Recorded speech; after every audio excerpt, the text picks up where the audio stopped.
이번 피프티 사태를 둘러싸고 두 번째로 크게 점화된 그것이 알고 싶다 방송편이라고 할 수 있겠는데요. 이 그것이 알고 싶다 드디어 치부가 낱낱이 드러났다. 지금 많은 대중들은 난리가 났습니다. 엄청난 반응과 역대급 반발이 터져 나오고 있는 상태인데요. 자, 그것을 제가 하나씩 좀 말씀을 드려볼까 합니다. 와, 정말 심각성이 이 정도로 치달을 것이라고는 그 누구도 예상하지 못했을 것 같은데, 자, 이 기사의 제목처럼 카지노 도박판으로 폄하한 그알 피프티 시청자 항의가 4,000개를 넘겼다.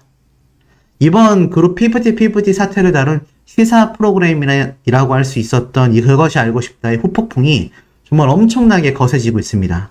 완전한 편파 방송이다라는 시청자들의 항의만 4,000개가 넘어섰고요. 제가 앞선 영상들로 설명드린 것처럼 많은 연예계 단체들이 시정과 사과를 요구하고 있습니다. 하지만 지금 보면은 이 그것이 알고 싶다. 글쎄요. 황당한 입장을 밝힐 뿐 사과에 대한 숫자도 보여주고 있지 않습니다. 아마 그것은 이 피프티 사태를 보도한 자신들의 프로그램에 자부심이 있어서일 것이라 생각이 듭니다. 근데 그 자부심이 팩트에 입각한 자부심이었어야 의미가 깊다라고 말씀드릴 수 있겠는데, 문제는 그것이 팩트에 입각하지 않았다라는 모든 증거를 제가 전에 한번 말씀드렸죠? 이 디스패치라는 언론사 어마무시하다, 정말 무서운 곳이다, 제가 이렇게 말씀을 드렸는데 역시나 아니나 다를까 취재준이었다라고 했었던 디스패치는 드디어 모든 것을 낱낱이 공개했습니다. 안성일의 치통, 안성일 씨가 치과를 가야 돼서 인터뷰를 못했다고 했죠. 안성일의 치통만이 정확했다. 그것이 알고 싶다의 피프티 잘 알지 못했던 6가지를 설명합니다. 어마무시합니다. 자, 우선 첫 번째 사진이 좀 눈에 들어옵니다. 보니까 누군가 연습생으로 보이는 자가 이렇게 앞에서 무대를 하고 있고요. 전홍준 대표님, 안성희 씨, 이렇게 두 사람이 나란히 앉아있는 모습을 이 CCTV 어디서 구했을까요? 자, 디스패치라는 곳이 이렇게 무서운 곳입니다.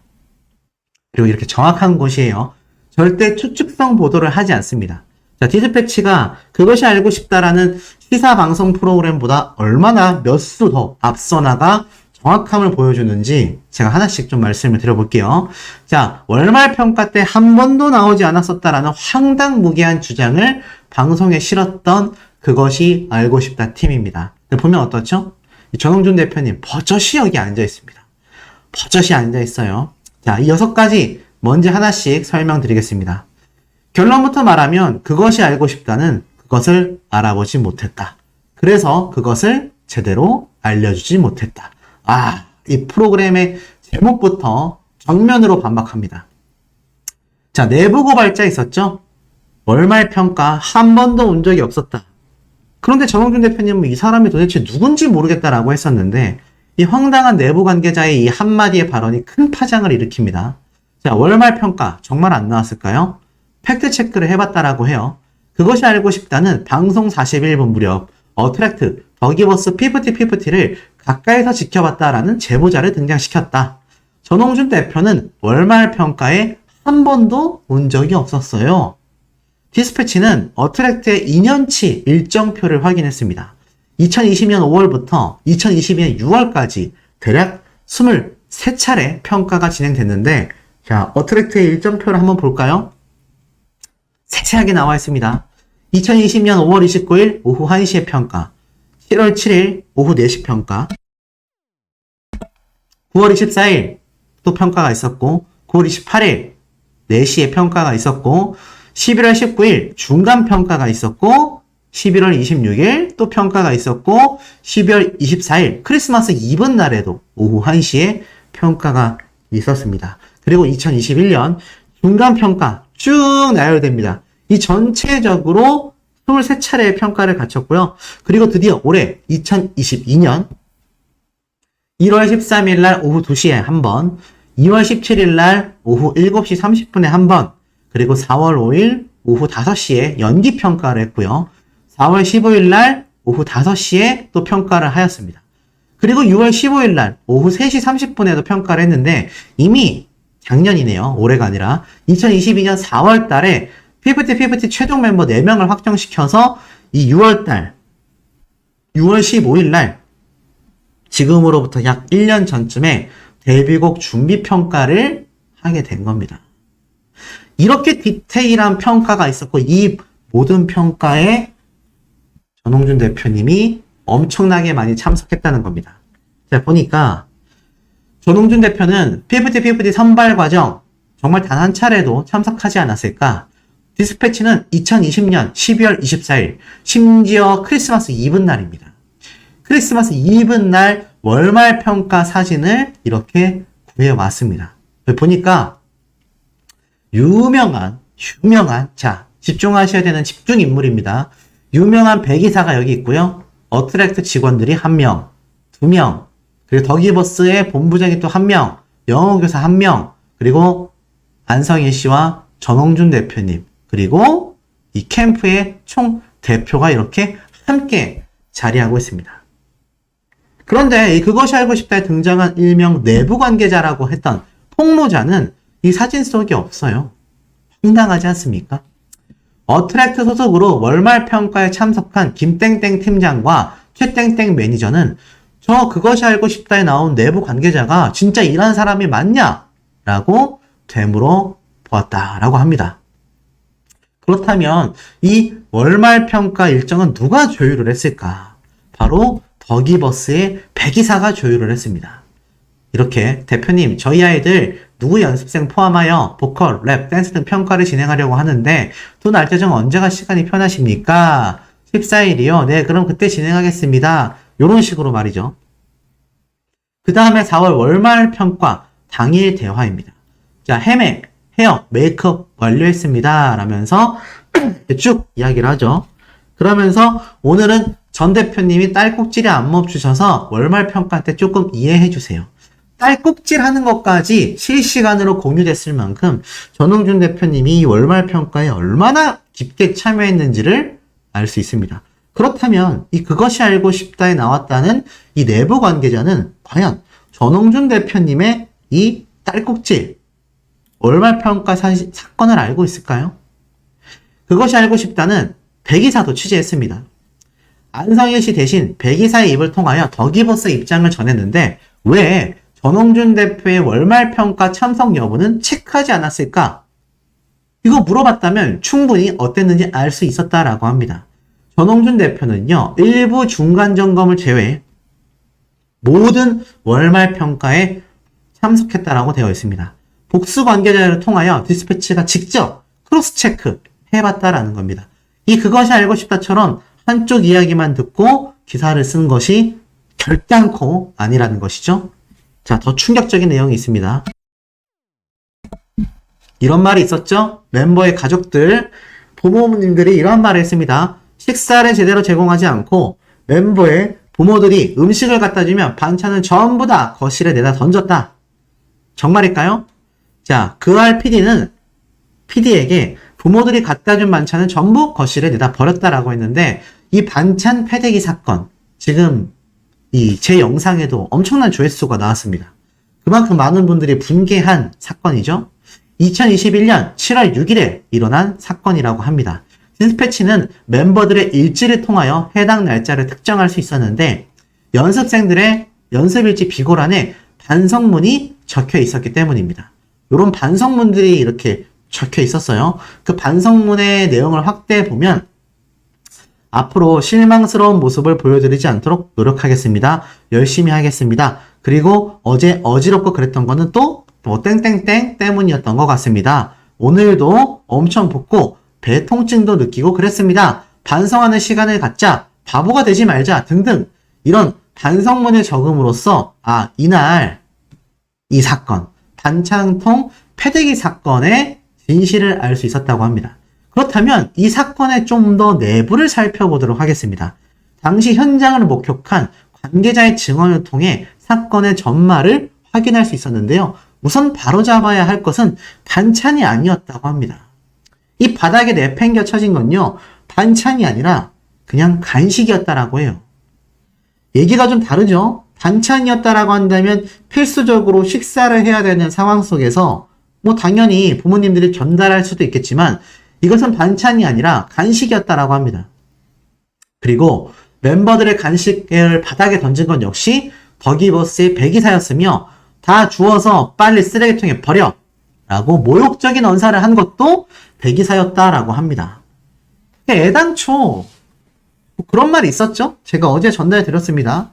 이 사건을 보고 황당한 언론사 기사, 이거 여기 이렇게 어트랙트 직원도 있었는데 양측의 잘못 아니냐, 멤버들만이 불쌍하다, 팩트체크 하나도 없는 황당무계한 기사를 썼던 것이 모조리 엎어졌습니다. 제가 이런 말씀을 드렸어요. 디스패치가 정말 소름 돋게 세세하게 파헤칠 텐데 여기에 섣부른 판단을 하면 굉장히 나중에 곤란할 수 있다. 그런데 곤란해지고 말았네요. 결국 반찬도 아니었고 간식이었으며 직접 내던지고 소리치고 모욕적인 언사를 멤버들에게 한 것 또한 배기사가 맞았습니다. 자, 더불어서 왜 간식을 패드에 쳤을까? 이 문자 내용에 답이 있다라고 해요. 이렇게 적혀져 있네요. 배기사가 금일 긴급 점검으로 인해 적발된 내용입니다. 연습생의 사물함에서 초코 와플, 아폴로 사탕, 뭐 등등등 뭐 엄청나게 많은, 가짓수가 엄청나게 많은 간식들이 공개가 된 것이죠. 왜냐면 이 멤버들, 아이돌들이잖아요. 데뷔를 하려면 몸매 관리 필수입니다. 이거는 여자만이 아니라 남자 아이돌들도 마찬가지예요. 쭉 보니까 이렇게 적혀져 있습니다. 2021년 6월 멤버들의 체중 관리가 시작이 되었다. 이 다이어트 프로그램을 실시했는데 몸무게의 변화가 거의 없었고 결국 직원들이 급습한 겁니다. 긴급 점검한 거죠. 근데 저런 간식들이 터져 나오니 이 내용을 단체방에 공유를 했으며 7월 6일 멤버들을 어트랙트 강남센터로 소집했고 숙소에서 수거했던 간식을 바닥에 패대기 친 겁니다. 그 중에 부모님이 보낸 김이 하나 있었다고 하네요. 이걸 가지고 멤버들의 부모님은 설마 반찬통이라고 한 겁니까? 만약 그렇다면 정말 이건 좀 민망해야 하는 상황이라고 생각이 됩니다. 배기사는 정확하게 이렇게 말했다고 해요. 미친 거 아니야? 정신 못 차려? 라고 했다고 합니다. 당시 현장을 목격했던 목격자는 배기사가 큰 소리로 혼을 냈다. 욕은 하지 않았다. 멤버들은 50리터 쓰레기 봉투에 버려진 간식을 주워 담았다. 이렇게 증언을 했습니다. 더불어서 멤버들에게 식사를 제대로 제공하지 않았다. 왜 멤버들은 이렇게 간식에 집착을 했을까? 정말 식사를 제공받지 못한 건가? 알고 보니 안성희 씨와 백이사는요, 전홍준 대표님에게 디톡스 프로그램을 제안했다고 합니다. 우리가 하고 있는 다이어트인데 효과가 좋다. 그래서 어트랙트 신인 개발팀은 멤버 및 연습생들에게 할 건지 의향을 물어봤다라고 합니다. 그런데 세 날을 제외한 나머지 5명이 모두 동의를 했다고 해요. 그래서 이렇게 연습생들의 식대가 다 공개가 된 겁니다. 뭐 39,000원, 64,000원, 168,000원 쭉 이렇게 매일매일 나간 식대를 공개한 것이고, 여기에 이제 뭐 다이아몬드, 호주, 버터, 뭐 야채 이런 거 주문을 했었던 내용이 공개가 됐으며, 심지어 뭐 영양이 부족했다라고 했는데 보니까 영양분을 위한 영양제까지 주문을 해줬습니다. 식사량을 줄이고 다이어트식을 먹었기 때문에 금액이 적게 나왔던 식대인 거죠. 실제로 모든 대중들이 예측했던 내용이 고스란히 맞아떨어지고 있습니다. 그런데도 몸무게는 여전했다라고 해요. 50kg대로 오히려 체중이 늘어난 멤버도 있었다고 합니다. 그래서 배기사가 숙소를 급습했었던 것이죠. 그런데 이 멤버 가족의 멘트를 그대로 내보냈고 그들의 불만을 전달할 수 있었지만 현재 멤버들과 소속사가 법적 공방을 벌이고 있습니다. 그런데 멤버의 부모님들이 저렇게 식사를 제때 주지 않았고 모욕적으로 대했었다라고 하면은 이 소송 공방에서 심각해진 영향을 줄 수 있다는 거죠. 방송심의 규정에 이러한 말이 있습니다. 방송은 재판이 계속 중인 사건을 다룰 때에 당사자의 공정한 재판을 받을 권리를 침해하지 않아야 한다. 사실을 정확하고 객관적인 방법으로 다뤄야 하며 불명확한 내용을 사실인 것처럼 방송하면 안 된다. 이 유튜브도 아니고 방송 프로그램이잖아요. 그러니 문제가 심각해진 겁니다. 누가 주도했고 식사를 제대로 주지 않았다 라고 한 이야기, 멤버들이 동의한 다이어트 프로그램에 대한 설명조차 없었습니다. 그러니 심각해진 거죠. 당시 모두 연습생의 신분이었습니다. 만약 정신적, 육체적 충격을 겪은 게 맞았다면 이 다이어트와 간식 패대기 사건이 벌어진 2021년 6월과 7월 이후에 약 1년 뒤인 2022년 3월 달에 계약서에 도장 안 찍었으면 되는 겁니다. 자신들이 선택했었던 모든 행동이었다라는 거죠. 정말 나아가서는요. 음원 음반 정산을 왜 영원으로 표기했을까? 이 어트랙트의 1분기 정산서도 공개가 됩니다. 2023년 3월까지 소속사가 지출한 비용은 수억 원인데 수입은 출연료 25,000원, 10만원, 음원과 음반 수익은 아예 적혀있지 않다. 김상준 씨가 이렇게 얘기했지만 디스패치는 2022년 해당 분기 정산서를 확인해 옵니다. 실제로 이 정산서를 살펴보면요. 음반과 음원이 모두 공백란이에요. 이거는 더기버스 직원의 잘못이었다라고 합니다. 피프티의 정산을 담당한 회계 담당 직원의 실수였고 심지어 더기버스는 2022년 그 다음 분기인 2분기부터 9개월 동안 정산서 자체를 주지도 않았다라고 합니다. 쉽게 말해서 이것도 전부 다 어트랙트가 아니라 더기버스의 직원이 담당했던 정산표인데 그냥 비고란으로 적어서 정산서를 준 거예요. 이 직원이 완전 누락시킨 거죠. 그리고 심지어 그 이후로 9개월 동안 정산서를 지급하지 않아서 결국 안성희 씨가 전홍준 대표에게 보낸 문자 메시지까지 공개가 됩니다. 대표님 죄송합니다. 확인해보니 시기에 맞지 않게 지연되어 전달된 것을 확인했습니다.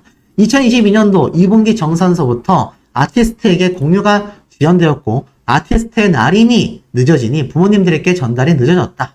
따라서 부모님들께 확인이 늦어져 아직 회신해 주지 못한 채 현 팀장에게로 업무 인수인계가 되었다. 전속 계약 후 회사 브랜딩부터 데뷔 앨범 제작까지 정신없이 달려오며 이와 같은 부분을 더 면밀히 체크하지 못해 죄송하다. 2022년도 정산분 날인 당시에는 멤버들에게 지연 사유에 대해 설명하고 저희가 인지하고 있는 내용은 모두 문제없이 기재하고 멤버들의 문의사항에 답변해 주었습니다.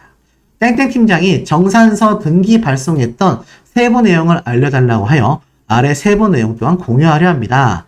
당시 전속계약 체결 직후 전속계약 아티스트에게 맞는 형태로 양식을 리뉴얼했고 멤버들의 데뷔 준비를 위한 수술, 회사 브랜딩, 그리고 여러 노래 수급 등의 기획 업무 위주로 진행했다.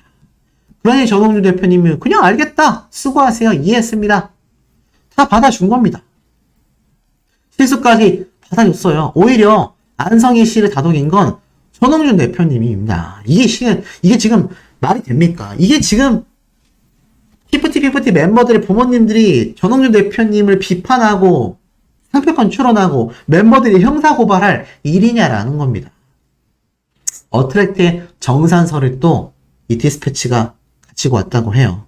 여기에 보면 여러 가지 금액에 대한 엄청난 금액에 대한 내용들이 다 적혀져 있습니다. 보이시죠? 엄청난 금액들이 적혀져 있어요. 뭐 너무 복잡하니까 우리는 이걸 넘어가서 설명을 보면 지출 항목 중에 가장 큰 곡비, 노래값이죠. 이것을 안성희 씨에게 어트랙트가 지급했고요. 더기버스는 프로듀싱 비용으로 총 5억 7,900만 원을 받아갔습니다. 더불어서 여기서 먼저 알고 넘어가야 하는 한 가지는요. 선급금 구조라고 해요. 자, 이 선급금 구조. 지금 보면 뭐 80억 원인데 여기에 지금 뭐 투자 비용이랑 막 이렇게 있는데 이렇게 보면 너무 어려우니까 설명을 좀 보겠습니다. 2023년 5월 정산서에 따르면 땡땡 멤버의 누적 정산금은 마이너스 7억입니다. 즉 28억 원 정도가 총 비용으로 쓰여졌다라고 할 수 있는데 만약 어트랙트가 파산하면 이 손해본 비용 멤버들의 채무일까요? 아니라고 합니다. 그룹이 실패하면 대표가 망하는 겁니다. 즉 전홍준 대표의 빚으로 남게 됩니다. 반대로 전체 수익이 누적 비용을 초과할 경우에는요. 그때부터 정산이 시작됩니다. 전성계약서에 따라서 7대3으로 비율을 나누게 되는 거죠. 그리고 세무사가 표면상으로 보면 연관이 없는 회사다라고 했는데 이 그것이 알고 싶다에서 세무사 멘트를 통해 선급금을 지적합니다. 전홍준 대표가 비엔터테인먼트의 주주도 아니고 대표도 아니다. 표면상으로는 연관이 없는 회사다라고 했는데 무의미한 분석이라고 해요. 그도 그럴 것이 비엔터테인먼트는 유령 회사가 아닌 바로 스타크로 ENT였기 때문입니다. 전홍준 대표가 수장으로 있었던 바비킴 씨와 하성운 씨가 있었던 전 소속사입니다. 인터파크는 애시당초 전홍준 대표님을 믿고 90억 원을 먼저 제공했습니다. 피프티가 결성되기 전에 일어난 투자이고 심지어 멤버들 또한 스타크로 ENT의 연습생 출신입니다. 피프티 멤버들은 2021년 6월달 스타크로 ENT에서 어트랙트로 계약성의 권리와 의무가 이전됨에 따라 전적으로 동의한다라는 동의서에 이렇게 다 사인 날인을 직접 했습니다. 쉽게 말해서 회사가 넘어오게 된 거죠. 이름이 바뀐 거예요. 그러고 나서 피프티는 2022년 3월 어트랙트와 전속 계약을 체결했는데 그들은 스타크로 ENT 시절 전홍준 대표님이 받은 선급금에 도움이 있었기에 그나마 앨범을 낼 수 있었습니다. 그런데 지금 피프티는 이 선급금이 문제라고 하고 있어요. 문제는 그것이 알고 싶다는 이 주장을 검증도 하지 않고 그대로 그냥 받아 썼을 뿐입니다. 보면은 이 피프티 측의 멤버의 이 변호사가 이렇게 얘기를 했습니다. 선급금이 완료될 때까지 음원 수익이 지급이 안 된다. 피프티 음반 수익은 어트랙트의 유일한 수입원인데 그 이야기는 곧 어트랙트의 음원으로 60억 원 상당 비용 음반사, 유통사, 인터파크에 대신 갚으라는 이야기다. 이 말이 됩니까? 그게 아니라 애시당초 선급금으로 받은 돈은 전홍준 대표님이 받은 투자금이에요. 그 돈이 있었기 때문에 피프티 멤버들이 음반을 낼 수 있었고, 아니 투자금을 받아서 전홍준 대표님이 땅 파서 장사하는 것도 아니고 걸그룹을 키우기 위해서 투자를 했으면 수익이 나야 뭐 정산 지급이 될 거 아니에요. 만약 이 투자금이 없었다면 피프티 멤버들 전홍준 대표님의 사비로 대비시키는 것과 마찬가지인데, 예를 들어서 전홍준 대표님이 은행에 대출을 받았으면 아니 전홍준 대표님 입장에서도 그걸 갚고 나서 남는 돈으로 수익을 쉐어해야지. 그 대출을 하나도 못 갚고 벌어들이는 돈 족족 피프티 멤버들하고 다 갚아야 된다라는 이야기와 다를 바 없다는 겁니다. 이 당연한 얘기를 뭔가 꼬아서 말을 한 거죠. 근데 예를 들어서 이 걸그룹이 다 망했다. 그것조차 갚아야 된다라는 식으로 설명하고 있는데 아닙니다. 인터파크에서 받은 선급금이건 제가 예를 들었던 대출금이 있었다 손 치더라도 그 돈은 피프티의 채무가 아니에요. 그들의 정산 범위는 정확히 그룹 활동에 들어간 직접 비용 30억 원 내에서 해결이 되는 겁니다. 90억 중에서 자신들의 직접 비용으로 들어간 30억 원만이 정산 범위란 얘기예요. 이 가요기획사의 관계자는요, 이것은 너무 명확한 산수의 영역이다. 예를 들어서 선급금이 50억 원, 음원 수익이 50억이 났다라고 가정을 한다면 회사가 음원 수익으로 선급금을 갚았어요. 그럼 가수는 돈을 못 받냐? 7대3 계약이면 15억 원을 받는 겁니다. 선급금은 회사의 빚일 뿐 가수의 빚이 아니니까요. 걱정할 문제가 아닙니다. 자, 50억을 받았는데 이 50억 중에서 선급금인 50억 원은 다 갚고 15억을 받아갈 권리를 무시해버렸다. 그럼 문제가 생기죠. 근데 이 50억 중에서 가수에게 너희들의 7대3 비율이 15억 원을 줬어. 지급을 했습니다. 남은 돈 35억은 대표님이 가지고 있든 뭐 개인적으로 쓰든 선급금을 갚든 그건 자신들의 관여할 문제가 아니란 얘기예요. 황당하지 않습니까? 오히려 광고비를 12억 원을 벌어들였는데 어트랙트 측에선 멤버의 건강을 이유로 오히려 거절했습니다. 누가 더 멤버들을 챙기고 있는지 알고 있었다라는 겁니다. 그렇다면 그것이 알고 싶다는 무엇을 알리고 싶었던 걸까요? 멤버들의 화가 났다라는 걸 알리고 싶었다면 성공이다라고 말을 합니다. 보이세요? 지금 백이사가 이 중간평가를 진행하려고 한다라고 이야기를 했는데 안성희 씨는 이가 아플 것 같아서 부드러운 반찬, 아이스박스에 포장하여 매니저에게 보내달라. 안성희 씨에게 전달해달라. 다 같이 건강해야 성공한다. 이런 눈물 나는 카카오톡을 한 것이 바로 전홍준 대표님입니다. 지금 전홍준 대표님을 욕해선 절대 안 된다라는 거를 우리 모두가 체감되고 있는 이 디스패치의 소중한 증거들이 아닐까요? 정말 깜짝 놀랄 내용들이 너무너무너무 많이 쏟아지고 있는 상태입니다. 그 중에서 제가 어제 전달드리기도 했었던 단독 기사 기억나십니까? 피프티 닭가슴살 버터 커피 한 달에 5.5만원 부실 식단이다 라고 이야기했던 이 기사 내용 기억나실지 모르겠습니다. 뭐 제가 뒤에도 한 번 더 설명드리겠지만 팩트는 그거죠. 한 달 식비가 고작 5.5만원 밖에 되지 않았다. 1인당 55,000원 밖에 주지 않았다. 닭가슴살과 버터커피 밖에 제공이 되지 않아 영양이 부족하여 결국에는 영양사와의 단 한 번의 상담을 통하여 나중에 샐러드로 대체가 된 지 얼마 되지 않았다 등등등. 멤버들이 조리, 구입, 식사 스스로 해결하고 사진 촬영으로 회사에 보고했다라는 이야기까지 그야말로 쏟아졌습니다. 한 번의 식단 사태와 한 번의 CCTV 문제가 불거졌지만 그것이 결국 백이사의 행태였다라고 많은 언론 보도가 있었죠. 하지만 그것을 반박하는 기사가 올라왔다라는 내용 제가 말씀을 드렸습니다. 댓글 반응이 어떨까요? 자, 대중들의 반응이 어떨까요? 아, 정말 피프티가 불쌍하다라고 생각하는 분들이 많다면 여론은 뒤집힐 겁니다. 한번 볼까요? 수백 개의 댓글들. 네, 그렇군요. 앵간히 해라. 자, 보이십니까?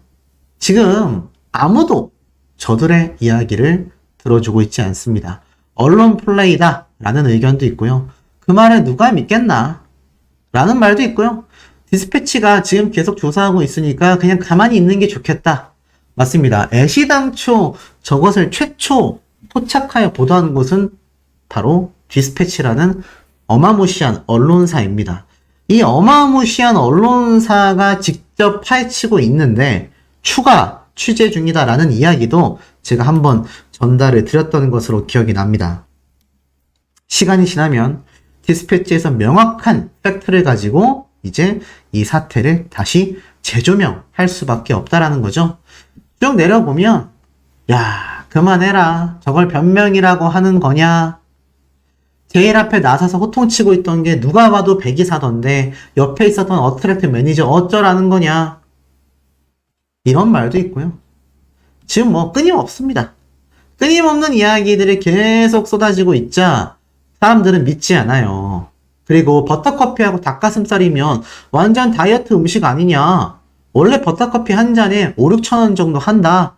이런 말도 있고요. 백이사를 저격하니까 어트랙트를 물고 늘어지면 물타기를 한다. 라는 이야기도 있습니다. 상식적으로 백이사가 그 앞에서 뭐라고 비판을 하고 혼을 내고 있는데 그 옆에 같은 밑에 직원이 어떻게 한자리에 있지 않겠나. 이런 이야기도 있습니다.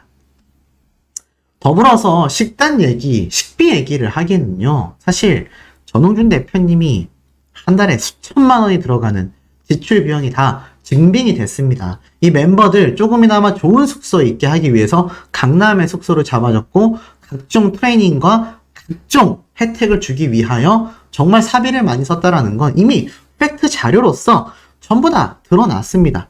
하지만 이제 와서 저런 기사 몇 줄 쓴다고 해서 이게 과연 얼마나 큰 설득력이 있겠나라는 점을 생각해 본다면 글쎄요, 많은 분들은 등을 돌릴 수밖에 없는 상태라고 생각이 듭니다.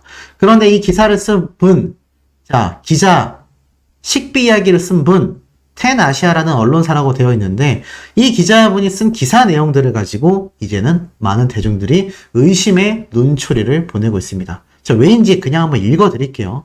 우선 피프티 닭가슴살 버터컵이 월 5.5만원 부실식단 음식 패대기 어트랙트 더기버스 직원 다 있었다. 이게 문제가 된 기사죠? 내려보니 어떻습니까? 7월 25일 피프티 사태 안성일 학력 위조 오기재 정정조치.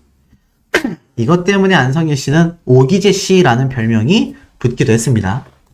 그리고 피프티 사태의 원흉이 더기버스? 살펴봐야 할 것은 바로 어트랙트의 내부다. 전입가격 피프티 사태, 어트랙트 대 더기버스 치킨 게임이다. 어트랙트와 피프티 간의 본질적 분쟁에 초점을 맞춰야 한다.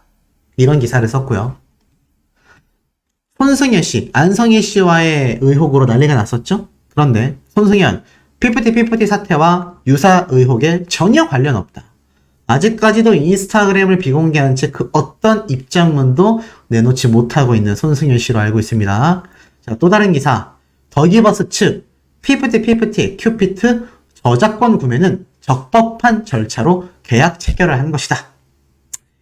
어처구니가 없는 더기버스 측의 주장이었죠. 이 기사를 썼고요. 또 있습니다. 외부 세력 지목당한 더기버스 피프티 멤버 강탈주도 사실무근이다 라고 이야기한 내용도 이 기자분이 역시나 자신이 기사로 썼던 내용을 확인할 수가 있었습니다. 자, 또 내려보면요. 등 터지는 건 중소돌이다. 피프티 어트랙트와 분탕질 세력의 치킨 게임에 불과하다. 멤버를 빼가려 한다라는 주장. 피프티 소속사의 어트랙트. 워너뮤직의 내용 증명을 발송. 워너뮤직은 그룹 역량, 네트워크 동원에 도왔다. 진실 공방은 갈수록 피프티 멤버들에게 피해를 준다. 자, 어떻습니까? 모든 기사가 이 기자분이 쓴 기사 내용의 공통점은요. 피프티 멤버들이 피해자다 라고 외치고 있으며 어트랙트의 주장보다는 더기버스의 주장을 좀 더 공신력 있게 다루기 위한 노력의 흔적들이 보인다. 지금 이런 비판들이 굉장히 많이 터지고 있습니다. 이것이 비단 지금 영상을 전달하고 있는 유튜버인 저 혼자만의 생각일까요? 그러다 보니 이 기사를 쓴 기자분 트위터가 난리가 났습니다. 테나시아 김지원 기자님께 묻습니다. 의도적인 자극적 기사를 작성하여 편협한 사고로 극을 관람하지 않은 일반인들 또한 함부로 공연을 판단하게끔 만드시는 그 이유가 궁금합니다. 동종업계 뮤지컬 배우를 비롯한 수많은 제작진들도 극중 모차르트를 맡은 배우의 연기력과 늘어가는 실력에 속을 수밖에 없다. 한마디로 이번 그것이 알고 싶다 사태는 왜 연매협에서, 왜 각종 매니지먼트 협에서, 각종 협회와 엔터테인먼트 관계자들이 발벗고 나서서 비판을 쏟아내고 있는지 그 핵심 맥락을 알고 있는 거냐, 이런 이야기들이 터져 나오고 있는 겁니다. 결국 어떻습니까? 이제 가처분 신청 인용 결과가 임박하고 있습니다. 아시다시피 이달 말일쯤이면 이 가처분 신청 결과가 또 판결이 나서 엄청나게 큰 물살이 또 몰아칠 거라는 생각이 드는데요. 자, 기사를 읽어보니 오랜 공방 끝에 피프티의 기적은 점점 흐릿해져가고 있다라고 말을 합니다. 그러면서 최종 조정 기일도 다 어그러지고 말았죠. 결국에는 이 가처분 신청이 날 수밖에 없는데 과연 인용이 될 것인가, 기각이 될 것인가. 인용이 된다면 피프티는 전속계약 관계가 해지되어 새로운 소속사와 계약을 체결하는 등 자유로운 활동을 할 수 있고, 어트랙트는 가처분 결과에 대해 이의 신청을 할 수 있지만 쉽지 않은 소송을 거쳐야 할 겁니다. 근데 만약 가처분 신청이 기각된다면 피프티와 어트랙트의 관계는 그대로 유지가 되지만 이전 관계로 돌아가기 위해서 양측의 합의 과정이 있어야 하는데 이게 되겠습니까? 가처분 신청으로 활동이 중단된 것에 대한 피해 보상의 책임마저 피프티는 져야 할 겁니다. 특히 피프티 멤버의 변호사 대리인 측에서는 만약 가처분 신청이 기각된다 하더라도 항고하겠다라는 뜻을 밝혔습니다. 계속 하겠다는 얘기예요. 저희는 기각이 돼도 항고할 겁니다. 가처분 이의 신청은 1심에서 이뤄지지만 항고심은 이제 서울 고등법원까지 올라가게 됩니다. 어찌됐건 간에 이 법적 공방은 길어질 수밖에 없다라는 거죠. 돌아온다 한들 이 전홍준 대표님은 지금 형사고발까지 한 멤버들과 이거 다시 붙을 수 있겠습니까? 불가능하다라는 거죠. 그런데 이런 심각한 사태 속에 피프티 멤버들에게 굉장히 편협되어 있다라는 악평이 쏟아진 이 그것이 알고 싶다. 제가 어제 영상을 통해서 이 그것이 알고 싶다의 PD와의 커넥션이 있는 게 아니냐, 안성희 씨와 관계가 있는 게 아니냐 등등 많은 의혹들에 대한 내용을 설명을 드렸습니다. 근데 지금부터 말씀드릴 내용도 굉장히 좀 충격적인 내용이 될 것이라는 생각이 듭니다. 자, 어떤 내용인지 제가 바로 한번 좀 설명을 드려볼 건데요. 자, 이런 깜짝 놀랄 증거가 터졌습니다. 자, 보세요. 이 그것이 알고 싶다 제주 오픈카 사건이 있습니다. 이게 2021년 9월 11일 날 방송이 됐거든요. 이때 보면 작가가 신진주라는 이름으로 되어 있는 걸 보실 수 있습니다. 이 사건이 뭐냐면 블랙박스 영상을 다 공개하지도 않은 채 이 남자를 범죄자로 확정하고 방송을 하여 나중에 굉장한 문매를 맞았었던 그 사건입니다. 자, 다시 한번 내려보면 이번 그것이 알고 싶다. 피프티의 편이죠. 여기에 작가 이름 보이십니까? 같은 작가라는 것이 지금 많은 대중들에게 포착이 됐습니다. 결국 형평성이 어긋나는 방송 프로그램의 작가가 동일했었다라는 것이 발견이 됐는데 이게 또 기사로 상세하게 설명이 되어 있습니다. 이 내용을 한번 읽어드릴게요. 그것이 알고 싶다. 과거 방송까지 머리채를 잡혀왔다. 레카랑 똑같다. 편파 의혹의 몸살을 앓고 있다. 그것이 알고 싶다가 걸그룹 피프티 사태의 편파 방송 의혹으로 논란이 되고 있는 가운데 과거의 방송분까지 모조리 재조명되고 있다는 겁니다. 이게 정말 무서운 거거든요.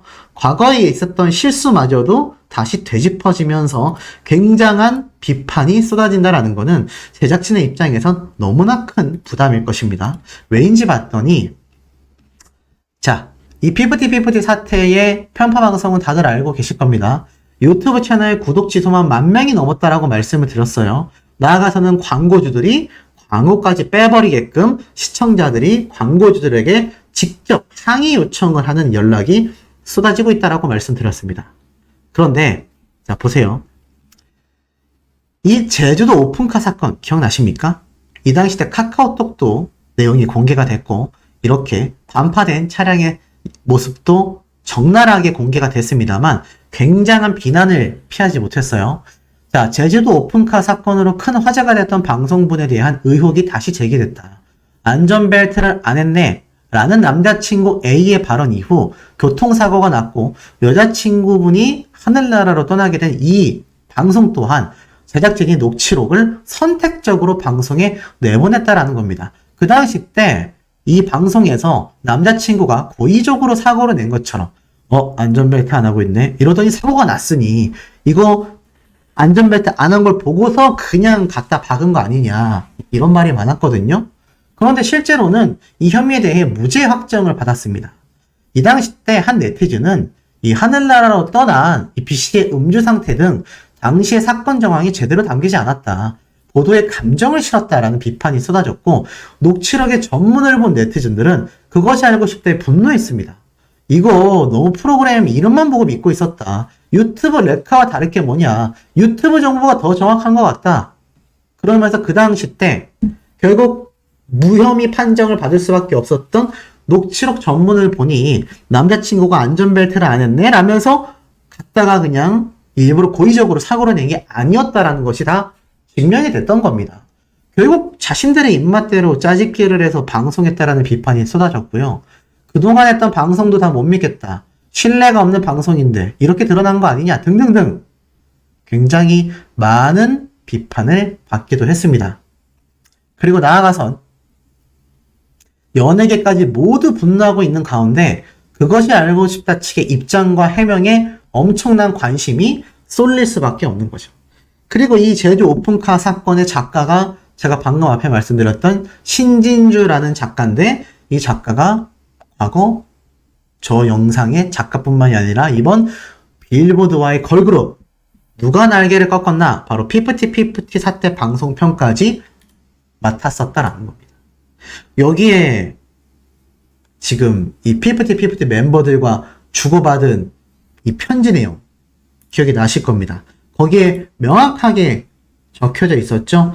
PD님이 말씀하신 것처럼 자신들의 억울함이 조금이나마 풀어졌으면 좋겠다. 자, 그 내용까지 지금 모조리 대중들에게 낱낱이 공개되고 있습니다. 이거 손바닥으로 하늘을 가릴 수가 없다라는 거죠. 이쯤 되면 대국민 사과를 해도 부족한 상황에 이르렀다라는 생각마저 저는 개인적으로 들고 있습니다. 자, 그런데 여기에서 드디어 SBS 그것이 알고 싶다 측이 공식 입장을 발표를 했어요. 어떤 내용인지 볼까요? SBS 측 그것이 알고 싶다 피트 편 논란의 예고편 삭제? 원래 내려가는 거야. 공식 입장이에요. 자, 무슨 말인지 보니 SBS 측이 가수 피프티 전속계약 분쟁 사태를 다룬 SBS 그것이 알고 싶다 측이 편파 보도 논란 후 시청자 항의로 예고편 영상이 내려갔다라는 이 보도에 해명을 했다. SBS 측 관계자는 이 언론사를 통해 그것이 알고 싶다 예고편은 PFT와 관련 논란으로 내려간 게 아니다. 원래 본방송이 하고 나면 예고편은 내려간다.